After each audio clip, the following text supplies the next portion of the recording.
Are you working on your author career but struggling to get that first book published? Does the goal of being an author seem too lofty? Or thoughts of having multiple books and making a full-time living are as fantastical as living in Cinderella's castle? Welcome to Discovered Wordsmiths, a podcast where aspiring authors can be heard. Join Stephen Schneider as he finds and talks to authors you may not know, but authors that have gotten their foot on the author career path. Hear what they've done to get there and where they want to go now. Settle back. It's time for a bit of inspiration and advice. Come listen to today's Discovered Wordsmith. Welcome to another episode of Discovered Wordsmiths. Today I have Jim Hepburn on here, and he writes a fantasy book called Hunted by Fire. It's the first in a series that we'll talk about. If you like fantasy, it sounds like a great book. It's one that you will enjoy, I'm sure. It's interesting talking to him about the editing of it and how big it was and what to cut down and how to cut that down.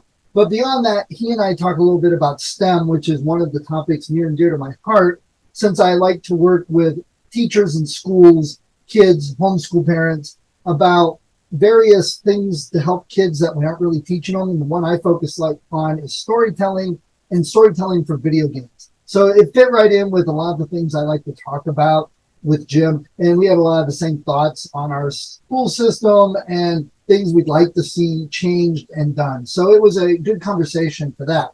And speaking of, I've got some exciting things going on in the author world myself. Last weekend, I went to a cryptid convention. Now, if you know me, my son used to be into cryptids big time. He wrote a book. He did talks. He attended some very big conventions, got invited to attend and speak at. And we haven't done it for a couple of years. And there was a friend of ours at this one close by, and we decided to go to it. And both of us said, wow, we really missed this. Well, at the convention, I ran into Jim Beard, who is the second half of the publishing duo for Flinch Books. The other half is John Bruning, who lives here in Cleveland, and he's been on the Relentless Geekery podcast with Alan and I. And that episode will air here on Discovered Wordsmiths in a couple weeks. But I talked to Jim. The first thing he said was, hey, what'd you get John on for? And you didn't get me? I'm jealous. So I laughed, told him, yeah, okay, I'll get you on, Jim. No problem. And he's great. He writes some fiction that deals with IP of some interesting characters, like Kolchak, if you know who that is, or the Green Hornet. He's also written X-Files and Planet of the Apes. So he's got some good stuff, along with his own books. Sergeant Janus are the ones I really like, which if you know who Carnacki is and have read Carnacki book by Hutchins, these are very similar, modern pulp fiction books. And later this summer, I'm going to meet Jim and John down at Pulp Fest in Pittsburgh. So for all you bookies out there that like reading, if you've ever read and enjoyed the pulp fiction era of books, it's a great thing to go to. It's beginning or mid-August, Pulp Fest in Pittsburgh. Flinch Books will be there, and John writes some Midnight Guardian, modern pulp, though he doesn't like that term. And Jim writes some short stories and other fiction that fits right into that genre. He also fit in very well at the cryptid convention.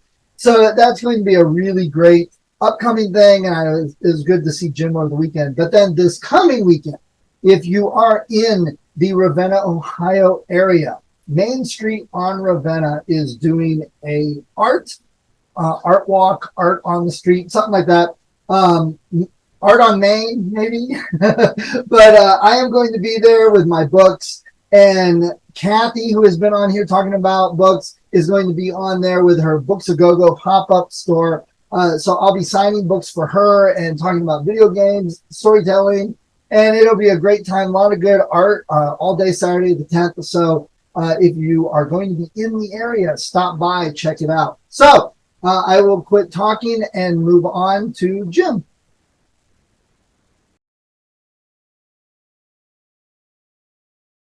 Today on Discover Wordsmiths, I want to welcome Jim Hepburn. Jim, good afternoon. How are you doing? It's a bright, sunny spring day here. How about you? Yeah, no, it's good, Stephen. Thanks for having me. It's kind of cloudy and overcast, but it's warm. So that's Nice. what matters sometimes. To let our audience know a little bit about who you are, tell us some of the things you like to do, where you live, and things you do besides writing. Yeah, sure. So I live up in Canada. I'm right around the Toronto area there, and I spend a lot of my time when I'm out writing. I usually either cook or do lots of jujitsu. Also, I love doing Nice. that. Getting beat up for fun is great, and yeah, between that, hanging out with my dog and my fiance, and then writing, that captures about 95% of the time that's there. So, what's your favorite thing to cook? Oh, pizza, hands down. Yeah, no, it was funny. It was my family's always loved pizza forever, and I could eat pizza every day of the week if I had the opportunity. But for Christmas, my mother gave me this book, this pizza Bible, written by a 12-time pizza champion in New York or something like that. So I studied up on it and got the pizza stone and the pizza pan, and I went to town on that a couple times, and I like to do that when I have time. But it's awesome. I'd love to get an outside pizza oven, one of those brick pizza ovens they have. Oh yeah, that would be the dream one day. Right now, I got to make do with the oven and trying to peel the thing off the stone and to mess it up when I shove it in there. Yeah. Maybe one day I'll be a pizza master. Maybe down the road for my A grandkids, pizza but master or a jujitsu master, one of those. maybe. Do you take jujitsu? Is it mixed like kids and adults, or do you just take adult classes? Nope, no, it's specifically adult class, and it's pretty much anybody over 18. You jump in Nice. and jujitsu is interesting. It's so interesting about it is you jump into it and your weight doesn't matter when you're really good at it in a way. It's our coach actually. So I'm 6 foot, I'm 185 pounds. I like to keep in shape as much as I can. Our coach is a guy, he's in his 30s and he's 135 pounds. So very Wow. small. And he's phenomenal. It's amazing what you can do when you know the art really well and how you can defend yourself with it. It's obsessive in a lot of Yes, ways. nice. Yeah, I took a style called Kuksuwan. It's Korean Oh, for years with my kids. Yeah. oh So wow. cool. I love that.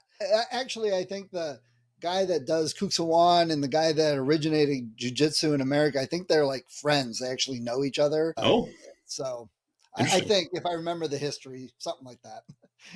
But anyway, why did you want to start writing? I started writing because I really felt like I needed to. It was something that, let me rewind. So I started right about when I was 25. And for the longest time, you consume books. If you really like fantasy and literature, you consume books all the time. And I got to the point where I went to school and I had to then start consuming books to pass as opposed to for fun.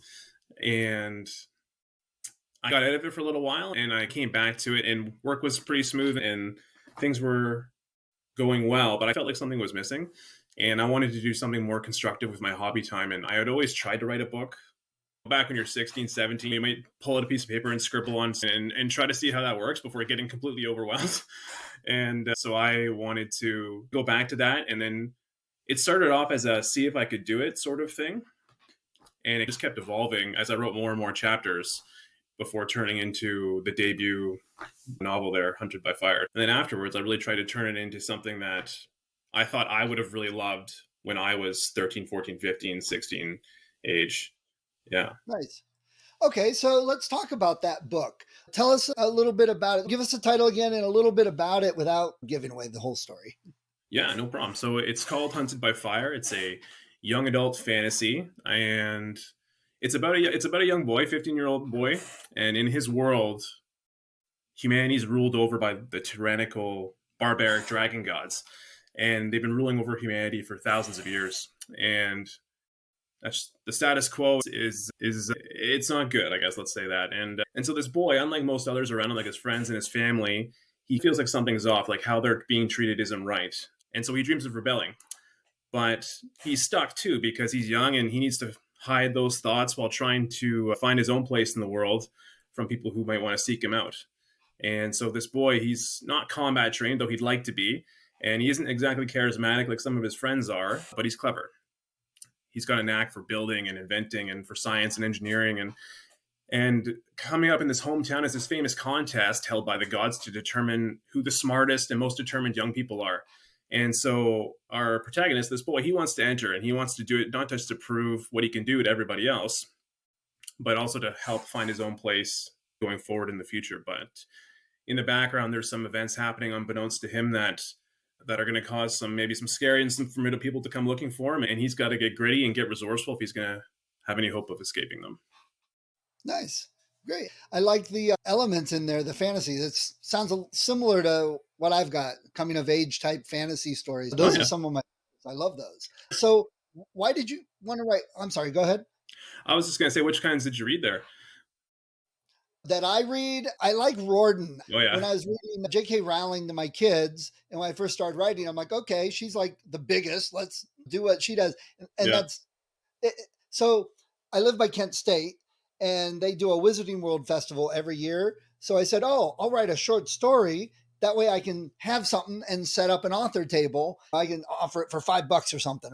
Sure. And that short story turned into not just one full novel, but a planned 5 to 7 book series. So she was my inspiration, but I actually think I write style-wise a little bit more like Riordan. Okay.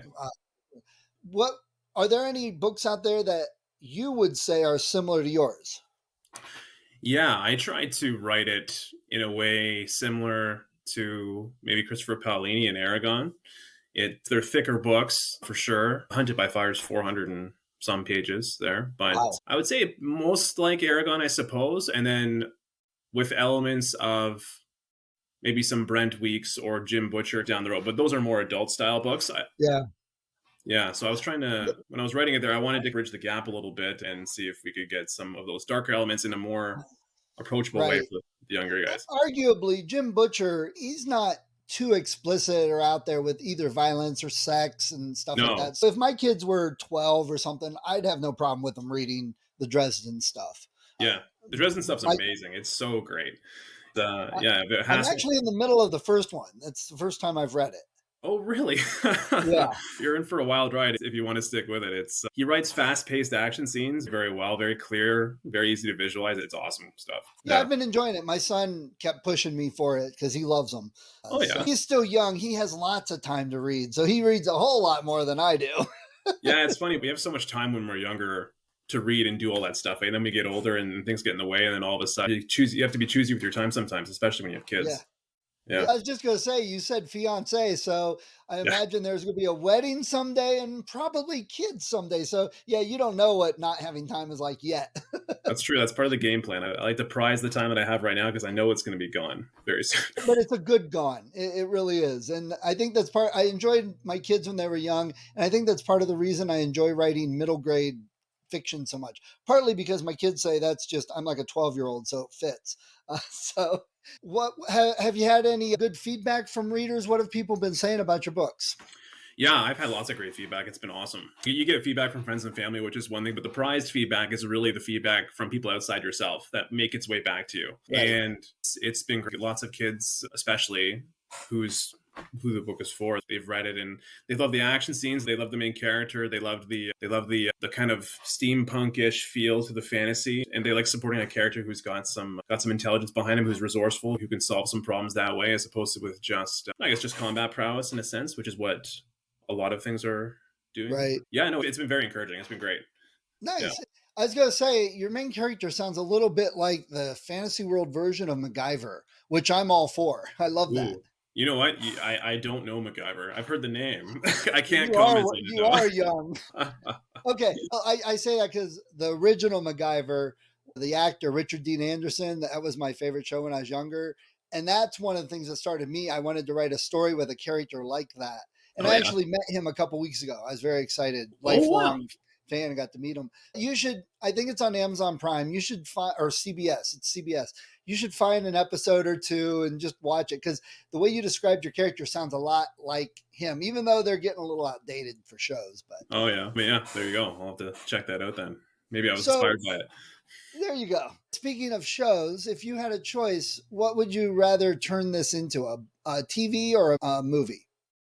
TV shows are so nice that you get to cover so much more content over the span of a TV show. I guess I'd have to go with that for sure. I think probably like any content creator would love to have shows delve into the nuances of all their storytelling that they have there. Some things get lost in a movie, but movies are nice too because they have that completion factor. You get the closure at the end for sure, which sometimes you worry about with a long TV show. So do you have plans for more books in this series, or was this a standalone? No, I'm writing avidly. I work full time. This is something that I do as a side as building the dream sort of idea. So right now I'm about three quarters through the second one in terms of finishing that, and then yeah, I'm gonna make many more. Hopefully, just keep building on it and having fun and exploring the world and seeing what the characters can do. Nice. Yeah. Do you have plans for how many books are going to be in the series, or are you just writing them as you think of them right now? Yeah, I don't want to overextend the story. I want to have at least. I always thought in my head to have at least five for sure. 10 seems like a stretch when you're only done book one, working on book two. You never know. But I think if there's something there that people really like and that people respond to, then I can see myself writing it for a long time. And Right. and really, like I said, just really exploring the full length of it, of all the characters that are in there and the story that could be had, and making something that could be really epic and fun that a kid ideally maybe could really sink into on book one and be excited that there's 9 more books coming. I always Yeah. felt that myself whenever I found a series and there's a lot of books in a row, you get giddy because then you have to look for a while longer. My parents even found the same thing, trying to find me. Right. Yeah. Yeah. And middle grade type age range is great because they become avid readers, but they're omnivorous. They don't just want to read fantasy. They don't want to read just mystery or whatever. They one of this and one of this and one of this, and they read lots. And I know I had a friend in school, he would read 10 books a week. And he still reads several books a week, even full-time adult with job and kid and stuff. Oh yeah, good for So him. yeah, so it's nice to have the books for them to read because if they love it, man, they want to read all of them. Yeah, and I was like that too. I remember getting any kind of book, like J.K. Rowling, Riordan, the new Aragon books, anything. I would devour them in 2 days, and it would be all you would want to do. You just get so absorbed Right. as a young child, just reading this volume and reliving this story. So yeah. So I always wanted something like that for my readers too. Hopefully one Nice, day. good. Yeah, just go to sleep. No, just 5 more minutes, mom. Yeah, Yeah, the flashlight under the blankets. Yeah. that's right. Yeah. Do you have a website that people could go to and check out your book and future books? Yeah, absolutely. It's authorjimhepburn.com. So it's fairly easy to find, but yeah, I put all my updates on there. Any artwork I get, I put up on there. I have a progress meter actually on there too of the next book, so people can have a bit of an idea when it's coming Nice. and set the expectation. Yeah, Yeah, as long as you remember to update it, not magically automatic. that's true. That's true. I had one and I looked at it and said, oh, book one's 15% done. I just published it. So better update that. It Oops. was a big update that day. Yeah, it was. I did a lot of writing last night. Jeff, so we've talked about reading and books. So what are some of your other favorite books and authors? You've mentioned a few. Yep, I did mention Jim Butcher. Jim Butcher honestly has to be one of my favorites just because of the simplicity of the writing, the fast pace of the action, the way he's able to really build up a critical climax and develop the characters in a way that extends the stories over so long and keeps you invested. It's awesome. It's definitely one of the best. I think he's underrated in a lot of ways. I think he's great. And then of course I think everybody mentioned this a lot too, but Patrick Rothfuss is also equally amazing. And that's a whole conversation to be had about about that series and its status. But the way he writes was, I think, when I read that for the first time when I was in my early 20s, was just next level. It's something to Agreed. really aspire to in terms of writing skill and how he makes everything so immersive. Yeah, agreed. That book hit me out of left field. I heard a lot of people buzzing about it and I picked it up. I said, okay, I'll give it a try. I'm like, I got done. I'm like, what just happened? It Yeah, was like, yeah. wow. That's right. Eh? Yeah. It's so mind blowing, and like I said, there's a whole conversation you could potentially have about that, but that's up there for sure. Patrick Rothfuss Right. and his skill. Do you have a favorite local bookstore you like to go to? I'm from a small town, so we actually don't have a local bookstore here that's independent. So when I grew up, there was a Chapters nearby that I always frequented, and it's still there. I guess now it's Indigo, maybe is the Canadian version, I think. But yeah, that's where I would always go, and then picture my book maybe being on that shelf one day, and finding whatever else I could. Also going to those employees over the years and going, hey, what else can I find that's like this, and trying to scour their brain for something else that's awesome.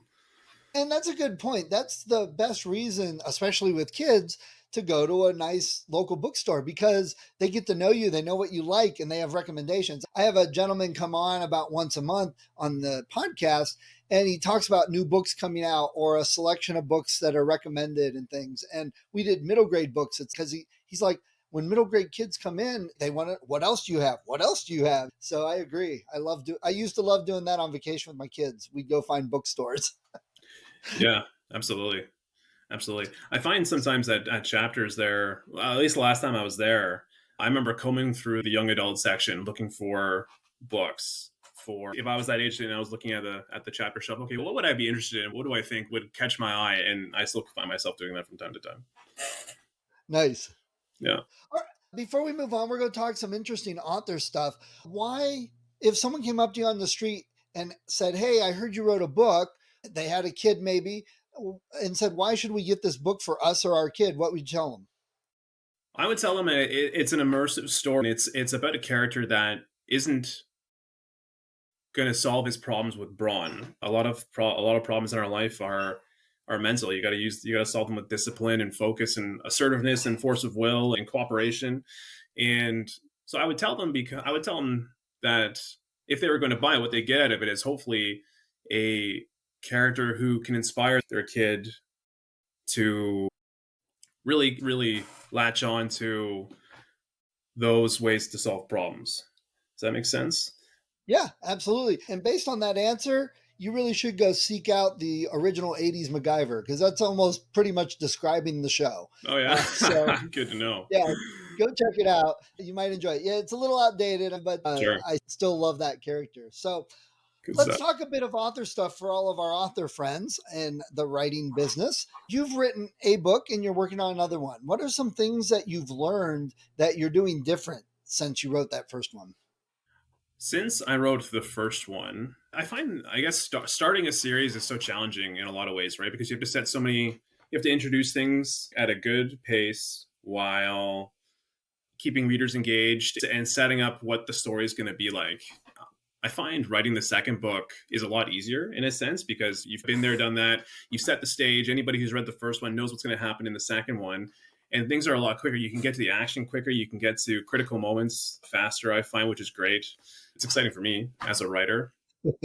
But what I've learned, I guess I've learned that you can get, I think everybody must say this too, but you can get it on the page and then you can edit it after and it's all a performance art sort of idea. So you can edit that thing as much as you want to make it and tweak it and alter it and perfect it until it sounds like exactly how you want to say it and it reads the exact way you want it to read and hopefully catches those emotions in the exact way you want them to be caught.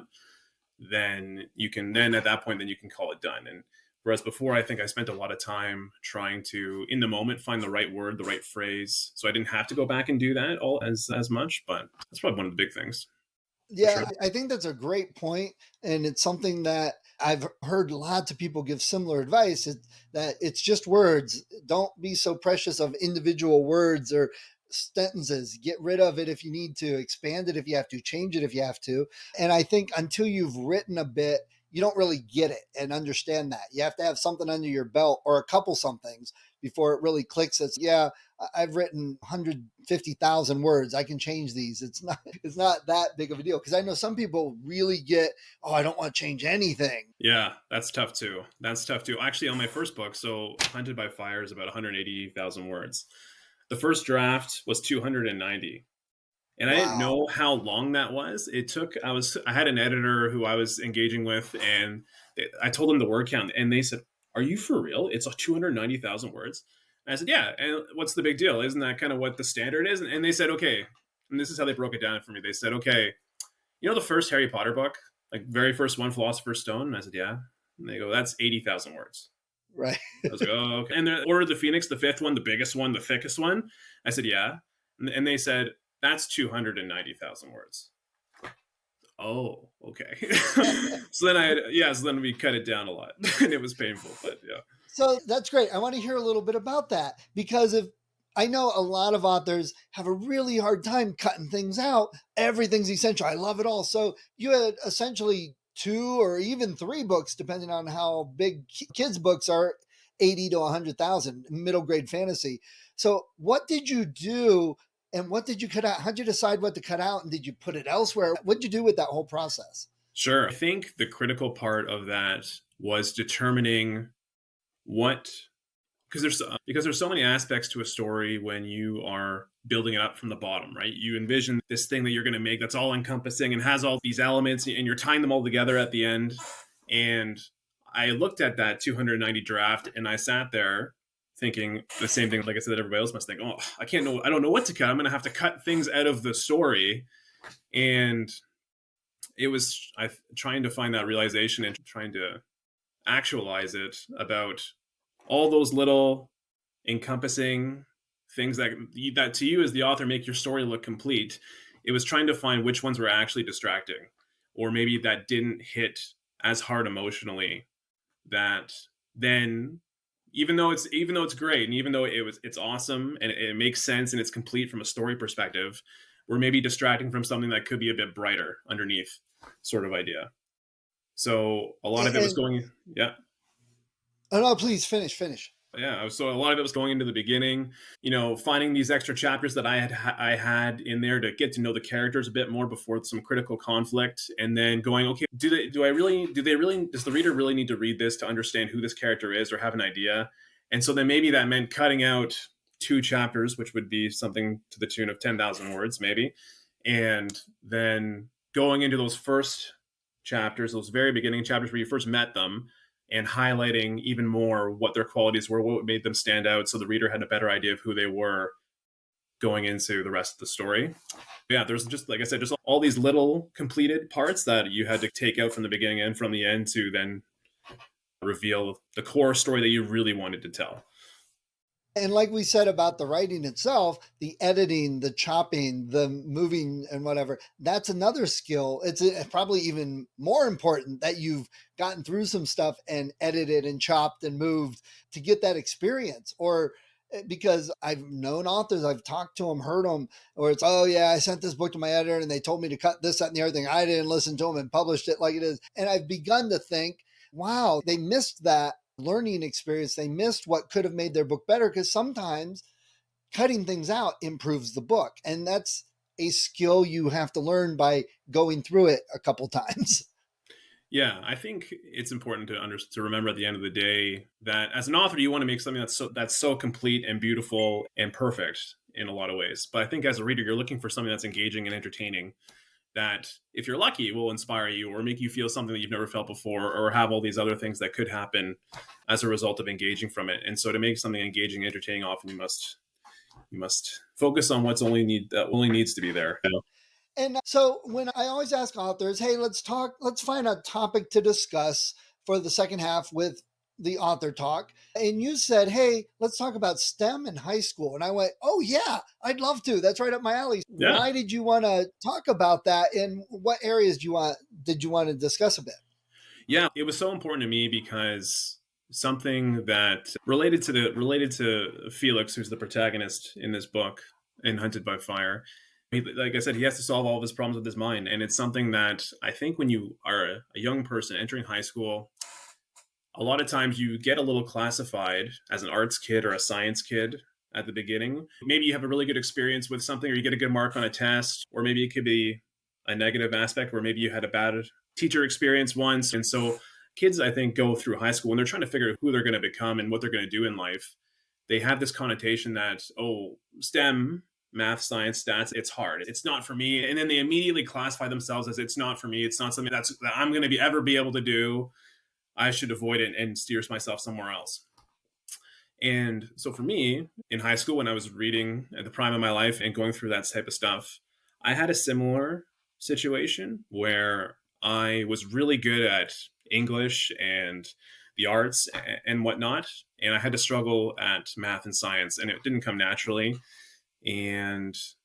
But I worked at it a little bit though, because my parents were very encouraging, and they wanted me to get good at that to theoretically go on to school and maybe do something in engineering or be a scientist or have something with that sciencey background that everybody thinks is really valuable. And it is valuable in a lot of ways. But so when I was there in high school, unfortunately, we had a program where it was very uncertain when you're in high school going to the next level of university or college if you could hack it out at that level. So if, for example, I had teachers in the English class and also in the arts classes that would tell us, okay, just so you know, like our high school is really good we excel whenever kids go off to English programs or philosophy programs or what have you, or journalism programs.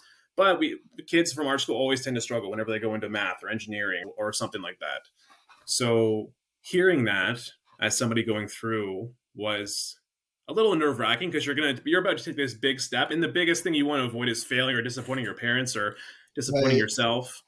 And so I thought about that, and I went and I did something artsy. I did a psychology degree through school. That's artsy. Yeah.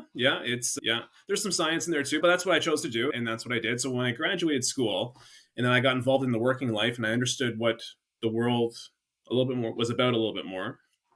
I looked back and I thought to myself, I wondered what would have happened if I had just stuck with it a little bit more, if I had believed in myself a little bit more, if I had understood that the science and the maths don't come to very many people very naturally, but you got to work at them. And the work that you put in yields a reward that wasn't tangible to me at the time.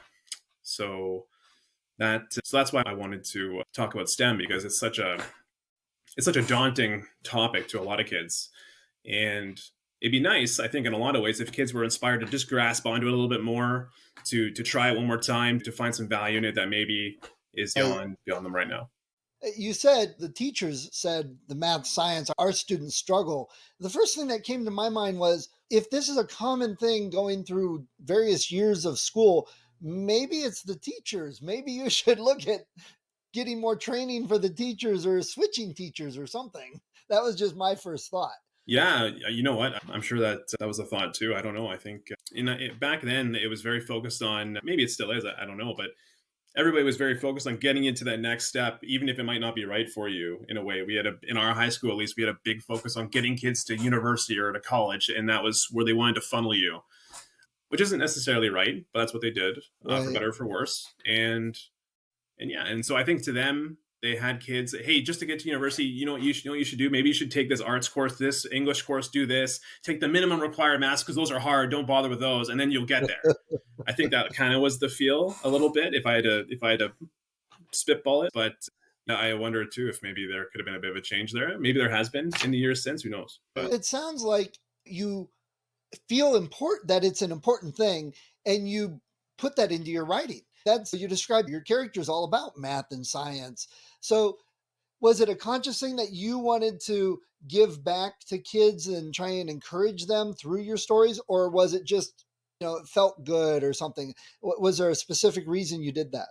no, 100%. I absolutely. My dream is that somebody will read Hunted by Fire and be inspired by the main character and how he solves the problems in the world, and then be inspired to re-engage with the harder problems they have in their own world, which are very likely math and science and whatnot, and just challenge, and just, I guess, just find the will to want to challenge themselves a bit more and delve into something that maybe is a bit scary and a bit daunting, but can yield great results for them down the road, for sure. Nice.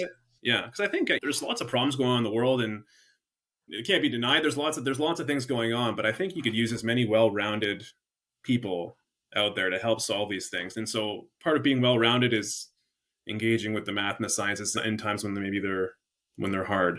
You know? Yeah. And I think a lot of teachers are trying now different ways of introducing and approaching teaching that. Yeah, And there's it's awesome. way more cool opportunities. My cousin's grandson, they have a robot Lego course. Oh, I Oh didn't have a wow, robot Lego course, that is and that they is just do all awesome. these. Yeah, my kids, they built a working diorama of the Panama Canal. So, wow, that's pretty cool. I would have loved doing that stuff when I was in school. So I think understanding that these are sometimes tough subjects for kids to wrap their brains around, and instead of just beating on them and here this and here's the rules of science and the rules of math, I think they're trying new things and different ways of doing it. And I know the school my kids went to, it was a STEM high school, and they weren't trying to avoid anything, but instead of focusing on here's a different lesson for every week, and we've got all these assignments, we've got all this homework and all this, they said, let's focus on this and this. And they did projects, and they learned geometry by doing a string art project for art class. And Oh that was wow, partly for geometry in their math. And I think it made a whole lot more sense, even if maybe there were a few lessons that didn't get focused on. The basis of what they got was much stronger than yeah. just trying to buzz through everything with nobody understanding any of it. So I Well, that's think there are some differences nowadays. yeah, that's so cool to hear that there's teachers going about that, and there's programs that are angling it in that way. That's awesome to hear. That story about the Lego. And the Panama Canal, like reconstructing the Panama Canal would be such a learning experience, not just Right. for maybe those subjects, but for life. It's things that have those real world anchors that you can then base off of and have that understanding as to why you're learning something, which I think make all the difference. Exactly. And along with that, I've started to come to the thinking that we need more story in school, more, not trying to say every kid should be a writer and write a novel, but there's more and more story opportunities for writing as kids get older. But also, I'm seeing a lot more in the business world, the nonfiction world, where things are presented in a story like fashion.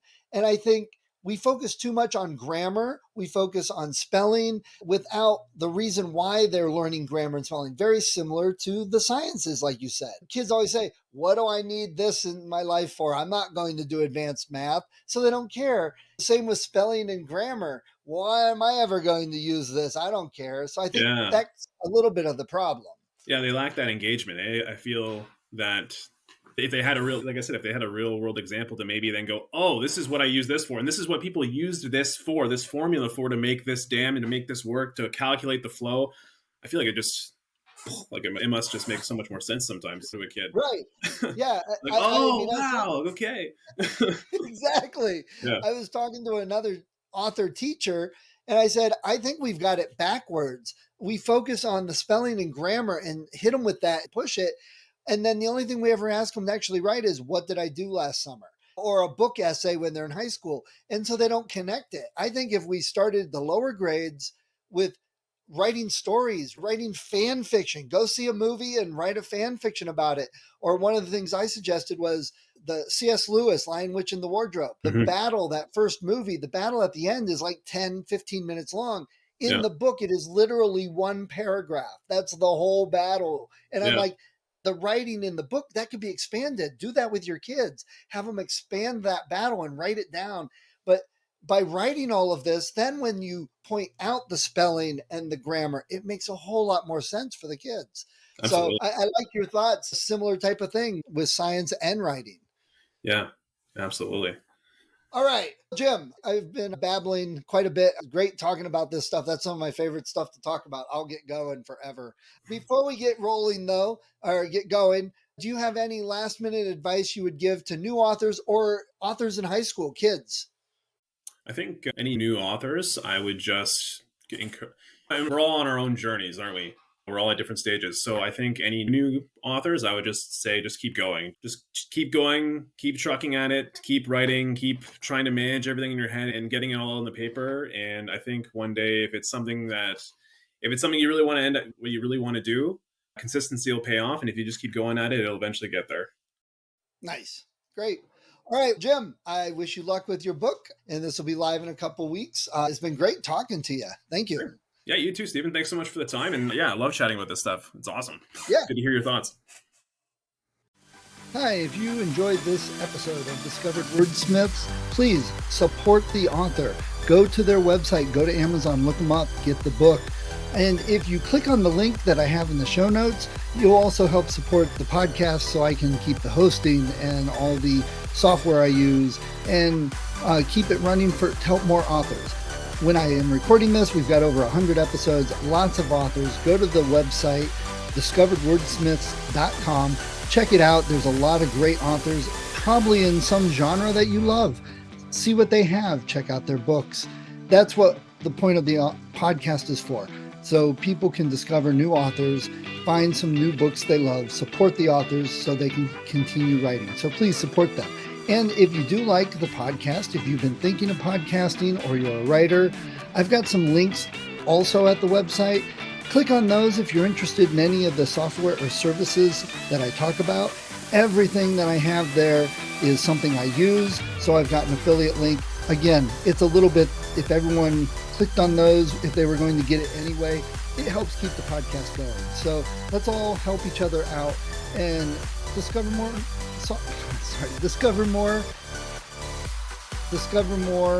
authors to read.